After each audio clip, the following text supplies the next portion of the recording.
aucune fille qui vous connaît depuis 5 minutes ne vous demandera de vous masturber devant une webcam. Ça n'existe pas, une fille comme ça. D'accord ? Voilà.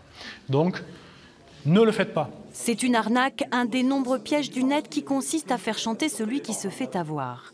Et sachant que la plupart des jeunes sont connectés sur les réseaux sociaux, ce sont des proies faciles, d'autant que bien souvent ils se lancent sur la toile sans mode d'emploi.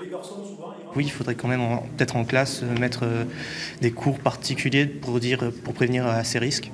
Un peu comme tout ce qui est premier secours, parce qu'au final, ça devient un peu général. Posez-vous tout simplement une question bête, c'est est-ce que je suis en train de faire sur Internet, est-ce que je le ferai dans la vraie vie ?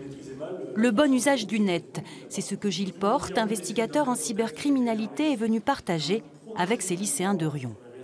À ne pas diffuser des informations qui permettent de vous retrouver dans la vraie vie.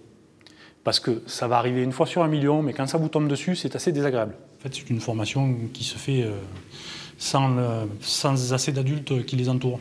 Souvent, les parents sont dépassés et n'ont même pas conscience de ce qui se passe sur les réseaux sociaux. Et je pense que malheureusement, quelquefois, ces générations-là apprennent un peu dans la douleur. Et parfois, le net peut même avoir des conséquences dramatiques dont ces jeunes ont bien conscience. C'est quelque chose qui me fait assez peur. Les réseaux sociaux, vu qu'on voit tout ce qui se passe, des affaires d'harcèlement qui vont parfois même jusqu'au suicide. C'est assez terrifiant des fois, je trouve.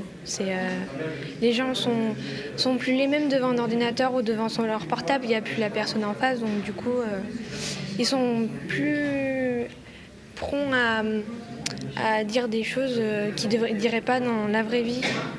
Donc, il n'y a plus la même barrière. Ne pas hésiter à alerter un adulte référent ou même à se rendre au commissariat en cas de danger. Voilà le message principal délivré à ces jeunes, assorti de petits conseils à toujours garder en tête. Beaucoup de bon sens, toujours essayer d'avoir du recul, se déconnecter de temps en temps et se demander si tout ça, ça a vraiment autant d'importance que ce qu'on pense.